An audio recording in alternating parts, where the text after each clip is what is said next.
Yes, hello mga Karan Sports. Nandito tayo ngayon ulit sa ating project dito sa Kaibiran Gymnasium. We'll turn over and proceed to the finish project of basketball flooring. So halina kayo mga Karan Sports. Tayo puntahan na ang finish project dito sa Kaibiran Gymnasium. Tara mga Karan Sports! Yun, sakto. Wow, ang galing talaga ni Tatay. Good morning. Ito si Kuya, ang kanilang artist dito sa Kaibiran. Napakagaling po niya. So ito na mga Karan Sports, ang ating bagong rehab and repair po na basketball court dito sa Kaibiran Gymnasium. So mga Karan Sports, tingnan nyo na.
So muli, nagpapasalamat po kami sa ating Honorable Mayor, kay Mayora Rodessa Revita and the City Council and Municipal Council ng Kaibiran sa kanilang pagtitiwala po sa ating Team Run Sports. So mga Ka-Run Sports, maraming salamat po. Muli po tayo magkita dyan sa Antipolo dahil bukas po meron naman tayong gagawing bagong basketball court sa Antipolo naman.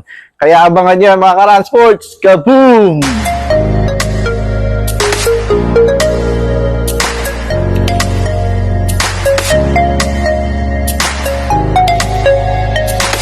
Mga Ka-Run Sports, ito na tayo. Revitalize Kaibiran. Boom!